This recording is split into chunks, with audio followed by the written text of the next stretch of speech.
The reality is you do not want to be well-rounded. Well-rounded people are not highly successful people. You want to specialize.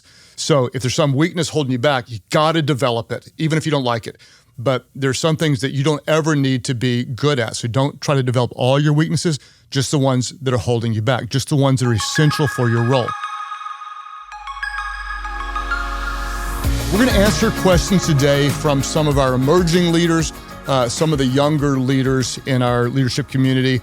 And Lizzie asks this question. Lizzie asks, what are your top pieces of advice for Gen Z leaders just entering the workplace? What advice do we have for Gen Z leaders entering the workplace? If you're not familiar with Gen Z, they were born between 1997 and 2012. So they're going to be somewhere between the ages of 12-ish and 27 or so. And we're talking about those who are now entering the workforce. And there's a bunch of them, and they are important to us. So I don't want to overgeneralize my answers because all Gen Z leaders are different, but it's not uncommon for any generation to have some more generally common traits. And so we're going to talk about some of those. As I said, as of this recording, we're talking about ages 12 or so to 27. And again, these are not absolute qualities when we talk about, but they're often true amongst the emerging leaders. So if you are a Gen Z leader, you are generally more innovative and more creative in your thinking, which is great for organizations. You bring fresh perspective and can often be really creative at problem-solving mindsets. Those who are my age, we're often kind of more systematic in the way we think, but you kind of look holistically, and you come in with really great problem-solving skills that are different from the way older leaders think. If you're a Gen Z leader, you generally believe that's a lot is possible, that you can be successful fast. That can be a great trait, or it can be a downside. You've seen a lot of people go viral and become famous or blow up overnight. And so you tend to believe that you have the capacity to start a business, to be creative. You can be very entrepreneurial. A lot of Gen Z leaders are proactive. Hey, we're going to start a business, and we're going to have a t-shirt business. And they're 14 and they do it. We're going to start a YouTube channel, and you do it. A lot of you are interested in freelancing. Some say, kind of this is the generation that's perfected the side hustle or so. And so you bring a self-starter mindset. Those are all good qualities. Also, you value purpose and impact. Many of you will value purpose over profit, and you want to work that matters.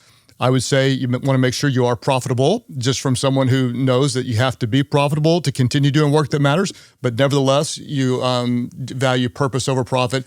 And more likely, you're going to engage in roles as often as you can that align with your personal values. Those are really good things. Those are the strengths, and there are many. I'll talk about the areas to develop. And again, these are not for all 23-year-olds. Everyone's different, but these are common amongst the emerging generation. Many people would say, and I would agree, that a lot of Gen Z leaders lack what some people call the soft skills. For example, you grew up communicating and relating over devices, and so sometimes just interpersonal communication skills could be an area for development. Same with conflict resolution, that sometimes giving and receiving feedback is more difficult for some. It's difficult for every age, but it is very visibly different oftentimes in the younger generation. Gen Z can be overly sensitive to receiving feedback and sometimes conflict avoidant, or not always handle difficult conversations well. For example, I've seen it many times. Someone says, hey, you can do that better, and like, screw this place, I'm out of here, they quit. And it's like, no, someone was actually trying to help you, and sometimes a young leader will take it personally and fall apart. Again, like I said earlier, you've seen influencers go viral, and so because someone can blow up, you have high expectations, which can be good, but at times a Gen Z leader will actually be less patient, and that can be kind of a limiting thing, and you might get frustrated whenever you feel limited. Like, I've been stuck in this dead-end job for 4 months, and the reality is that's kind of just life sometimes. And so if you find yourself seeking instant gratification, developing a little patience in your leadership development, patience in the process. We're going to be patient in the process. That can be a good thing. We do see a lot of Gen Z leaders, like other generations, but especially true to Gen Z, facing work-life balance conflicts. Some struggle to be resilient, meaning like a longer work week can be hard on some people. And there's a tendency, because of a lot of reasons, many reasons that are not the fault of Gen Z, but they're real. There's a tendency toward anxiety and burnout and just a sense of like, this is too much, I'm overwhelmed. And so that's something that we all need to work together on, helping you become more resilient, more tenacious, more durable. And I have studied this like crazy. And so I actually have compassion for it, a little more understanding why it's there. And there's not judgment. So those of you who are my age, the moment you speak down to, kind of have a condemning better than attitude, we're all going to lose. We all have our areas to develop. And so some of those are areas that Gen needs to develop. Another thing I don't want to forget to mention is that some Gen Z leaders can be more resistant to traditional leadership structures. They may be uncomfortable with traditional hierarchies or authoritative management styles.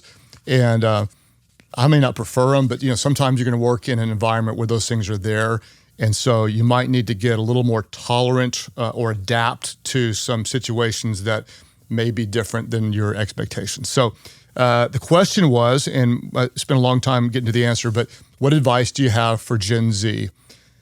And I always say this, my advice is honestly similar to any other generation in leadership. But I'd say since you're emerging, I'm going to give it to you this way. 3 things. 1 is fight for authentic and unfiltered self-awareness. Number 2, you're going to want to leverage your unique strengths that you have both generationally and personally, and then develop the weaknesses that are holding you back. Again, this would be my advice to pretty much everyone, but let's start with the first one. I want to encourage you. You're a 21-year-old leader in your first job. You're 27-year-old. You're 2 years into a career. Fight for authentic, unfiltered self-awareness. And the reason I say this is, and this is true for everybody, but it's especially true when you're starting out, is you don't know what you don't know. Like you really don't. And I cannot overstate how important it is to understand this. And it is true for every single one of us. In my 20s and I look back when I'm 35, what I thought was true, or I thought I knew so much, and I had no idea so much that I hadn't been exposed to, that you do not know what you don't know. And so when I say fight for self-awareness, like you have to fight for it. You have to welcome feedback. The moment you push it away, people are going to be hesitant to give it to you again. You have to listen to feedback. You have to seek feedback. The natural reaction is if someone says you could do this better, you're not doing a great job, is to get your feelings hurt. Like, try not to. When someone says you could do this better, say thank you, tell me more. And because that's really the only way you learn what you don't know. And the reality is you can't fix something if you don't know it's broken. And there are parts of all of us that are broken. And so you want to work for that. Ask for feedback, listen. When someone tells you something, ask for clarifying feedback. You might say, well, can you give me an example of when I didn't do it right? Or can you give me an example of someone who did it this way? And so you're really trying to clarify and drive into it. And it's so important because if you're not open to feedback, you're not open to growth. If you're not open to feedback, you're going to be limited in your growth. And again, I want to say, watch for wherever you push back the most. When someone says, hey, you're not doing this, or you could do this better, and you're like, no, that's wrong. Watch where you push back the most, because where you push back the most often reveals where you have the most to learn. Wherever we get violently resistant to a suggestion, it often shows some area, a blind spot, something that we haven't developed. So we're going to help me grow, tell me what I need to tell me what I don't know, and we're going to seek to really get an understanding of who we are, where we are, and where we need to go as a leader. The second thing you're going to want to do is leverage your unique strengths. And you're going to have unique personal strengths, and then you're also going to have more unique generational strengths. So both, you're wired different than other 23-year-olds. That's personal. And then there's generational strengths. So kind of think about both those. But when I often meet with younger leaders because they are so important to our mission, ridiculously important, meaning if we're not pushing younger in the church, we're just getting older and dying out. And so I'll meet with younger leaders because they matter so much in our organization. So to those of you that are older, if you don't see the value of those that are younger, you're missing out. So I meet with younger leaders and I ask them questions like, what do you see that I don't see in our church? Because they have a whole different mindset. They see things I don't see. I'll ask them, like, what advice do you have for me to be more effective reaching your friends? And then they'll tell me things like I never thought of before. I'll ask them, like, what questions are you asking that I'm not answering, I'm not talking about? Or what question am I not asking that I should be asking? So what I want to do is I know we have a younger generation that has unique strengths. I want to tap into it. And I want you to know, if you're a younger person, you bring valuable insight, like valuable insight. We want a variety of people at the table. We want different genders. We want different ages. We want different perspectives. We want different mindsets. And your younger mindset is very, very, very important and essential for almost every type of organization. I know how my peers think, but I need wisdom from the emerging generation. Then what you want to do is, so you're going to kind of understand where you are and you want a real understanding. And then you want to leverage your strengths, both your personal ones, meaning like you're really good with numbers, like you're really good with people, like you're really good at programming, you're a really good singer, whatever it is, you're going to leverage those strengths. Or generationally, you're coming in with a different mindset, you're more creative, you've got, you understand how to use AI, and you can program your mom's phone, and she can't, whatever it is. You're going to bring your unique strengths. And then you're going to want to develop the weaknesses that are holding you back. This is important. You're not going to develop all your weaknesses. There are some weaknesses you're just going to live with. There are some things you're not good at, you don't have to be good at, you're never going to be good at. Don't develop all of your weaknesses. The reality is you do not want to be well-rounded. Well-rounded people are not highly successful people. You want to specialize. So if there's some weakness holding you back, you got to develop it, even if you don't like it. But there's some things that you don't ever need to be good at. So don't try to develop all your weaknesses, just the ones that are holding you back, just the ones that are essential for your role. There are some people on that are Gen Z on our team that, here's what I've noticed, is they really need to develop the weakness because they don't understand organizational communication. For example, my kids, most of them are in ministry or their spouses are in ministry.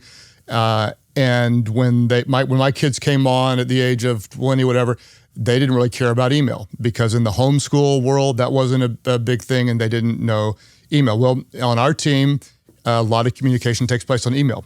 True story. We had a younger staff member, Gen Z, that got on the team. They emailed him some information he had to fill out, didn't fill it out. They emailed him again, he didn't fill it out. Emailed him again. Emailed and copied his his supervisor, teamed him. He never responded. They finally discovered the young person on the team had 645 unopened emails because he said he didn't know he needed to check email. He didn't know. And the bottom line is, like, you don't know what you don't know. And someone older may laugh, well, that's stupid. Well, we all don't know what we don't know. And then I've heard other people say, well, I don't like email. And I kind of just like say, if your organization uses email, it doesn't matter what you like. Like, you literally have to adapt to whatever style of communication your organization is. And there will be things about every organization, every style of work that you don't like. That's a part of it. My broad piece of advice, and I'm going to say this, and some of you won't like it, but it's really special that you want to do work that matters. That's important. But sometimes you just have to do work. I mean, you do. Like, I want to do something that makes a difference. Well, when you can, you do, but you can't always do that. Well, this doesn't align with my passions. Like, yeah, you hope it does, but the bottom line is it doesn't matter what you do. Even if it aligns with your passions, there's going to be 80% of your job that's just mundane, like stuff that you don't enjoy. And I've seen, sadly, some young leaders just like quit with nothing else to do because, well, it didn't align with my passions. Like, yeah, ultimately, hopefully your passions and your work can align, but sometimes your work is just your work, meaning like you just got to get in there and you got to get it done. And I've found that we often grow by doing things that we don't enjoy. And I just want to say that a big percentage of whatever job you have, you will not enjoy. That is a part of life. You will never find the perfect job ever, ever, ever, ever, ever. And sometimes you just put your roots down and you learn to like it. And then you start to learn to like the people around you, the teamwork, the mission, and then what you're creating together matters so much more than the little parts that you don't like. I will say to the younger leaders that sometimes you feel nervous being younger. Like, I'm 23 and I'm working with a really old person, like a 48-year-old, right? And what I want to say is that 48-year-old wants to be liked too. Like they genuinely do. And what's interesting is, just for you to know, is that 48-year-old may feel a little bit insecure around you because you're young and you're cool and, you got the TikTok, and they don't understand, they're like going, I don't know what to say. I don't know what a TikTok is. And so they feel more vulnerable. Everybody wants to be liked. Everybody wants to be needed. Everybody matters. And so if you come in there and realize that they want you to like them just as much as you want them to like you, you can actually really get close to people. And it's really powerful when different generations complement each other, learn from each other, and they're all necessary in a viable, strong organization. What I want to say to you is, like, you're valuable. You really are. If you're a Gen Z leader, you're valuable. And I tell our leaders all the time, our young leaders, you are not the leaders of the future. You are the leaders of today. You have a lot to offer, and you don't know it all. And so show up, work hard, have a good attitude, add value, be yourself, bring your best. And I always say people would rather follow a leader who's always real than always right. Let's talk about Matthew's question. Matthew asked this: what advice would you give to those who've been in the workplace for a while, but are new to a senior leadership position? So congratulations if you got promoted. I'm going to tell you this, that if you got promoted, there are some people on your team that are excited you're in your role, and some are skeptical. There might even be one or two that are disappointed that they didn't get the promotion you got. And so there's a lot of emotion when someone new steps into a role. Everyone is interested and they're curious. Harvard Business Review has an article by David Sluice, and he asked people, what do you want to hear from a new boss? So let's say you're promoted, now you're over your department. What do people want to hear? The survey revealed two clear categories, one that he called warriors and another one he called warriors. What's the difference between warriors and warriors? Warriors, they evaluate your knowledge, your competencies, and your experience. They're looking at it going, can we fight with this person? Are they worthy to be in battle? Do they have the skill? Are they competitive? Do I trust them? The warriors. Then there's the warriors. And the warriors, they're like, how's this going to go? How's it going to impact me? Are you safe as a leader? And so when you step into a new leadership role, you want to kind of develop a little bit of a pitch that you're going to say over and over and over again. You're going to say it in meetings, and you're going to tell them why the mission matters, why the people matter, why you took this, and at the lead of everything you say. Most leaders want to start by talking about themselves, but you're not going to do that. Why? Because you're a better leader.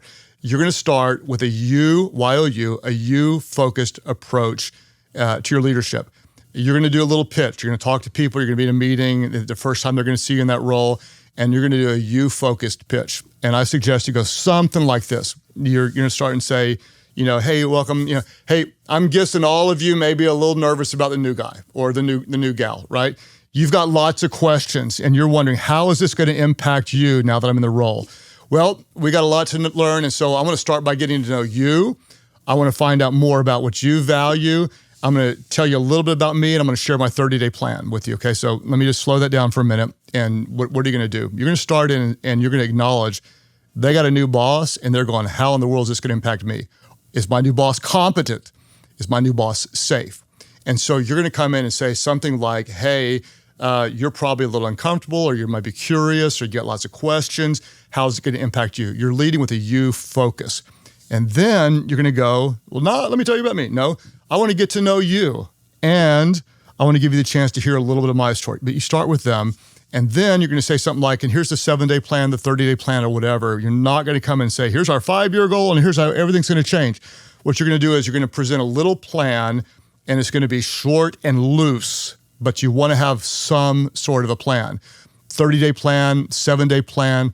It's a short-term plan, and you're not over-promising because you don't really know that much.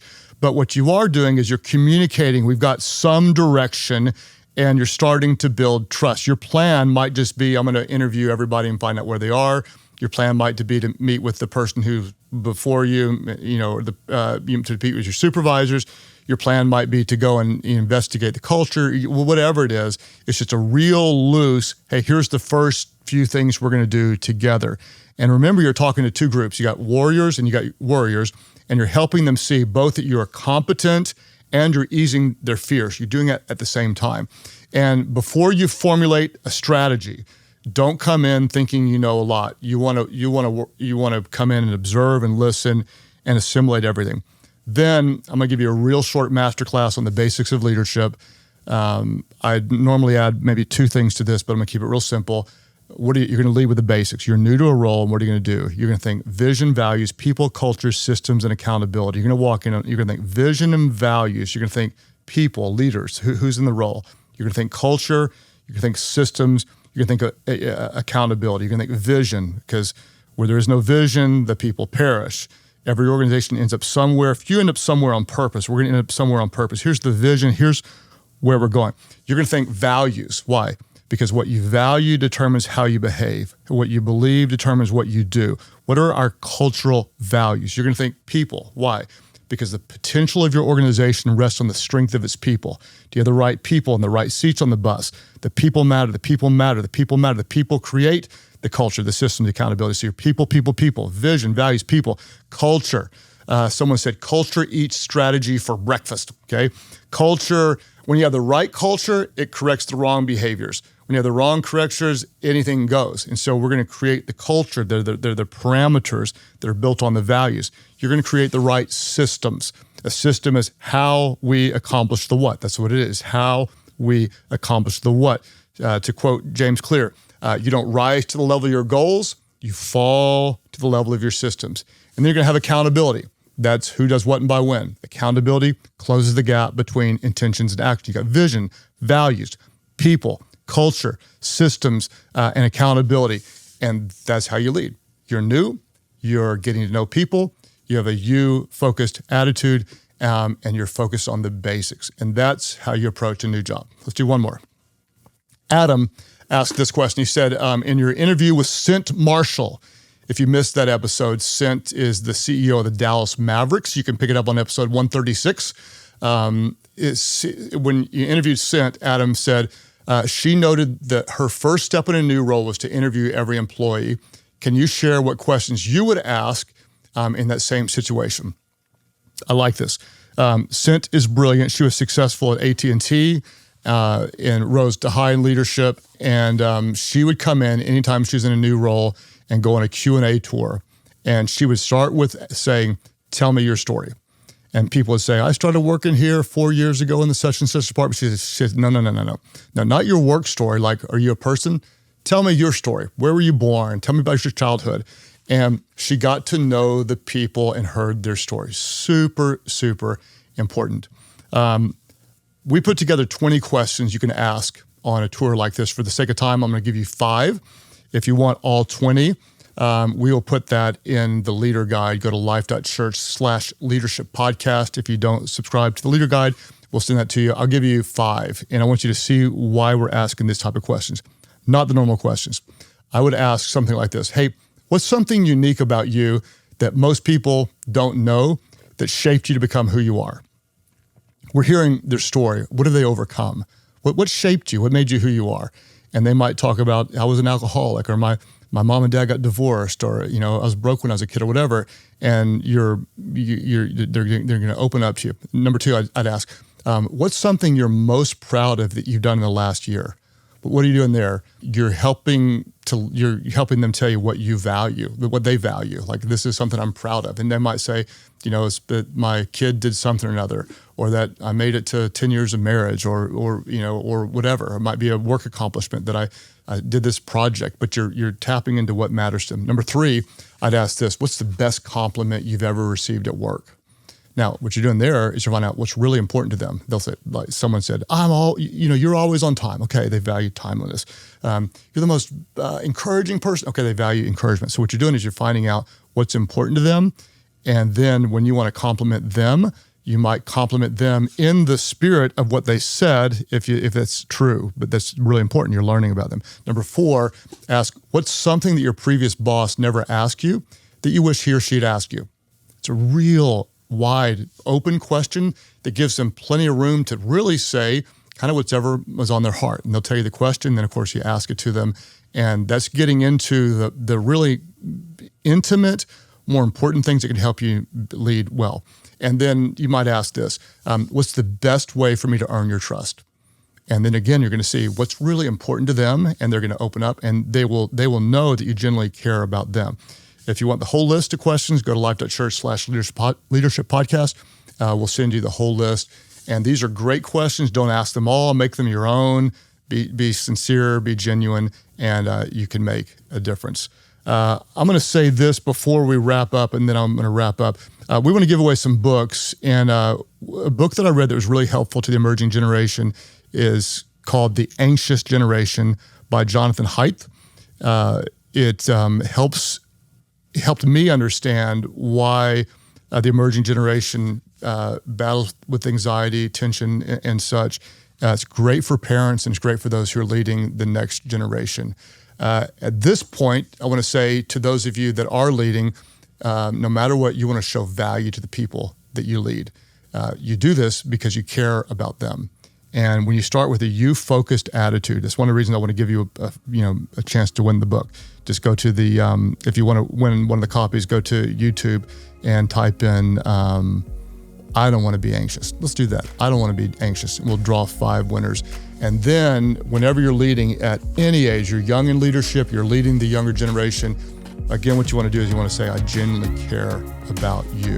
Why is this so important? Because we see so many leaders try to help you see that they're important. Like, look at me, look how good I am. I'm a good leader, right?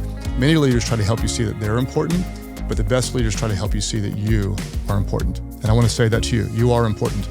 God made you in a very unique way. Embrace your extremes. Step into them. Be the unique you that you were created to be, and you can make a big difference. If you haven't rated or reviewed the content, please do that. Hit subscribe, share on social media. Please do that. Like I'm asking you, please do it. It'll make a big difference to me.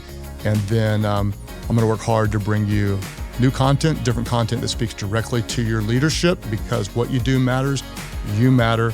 You have greatness in you. And I believe you can do more than you can ever ask, think, or imagine. For the power is greater than you have. It's one that God does through you. Get better. We know everyone wins when the leader gets better.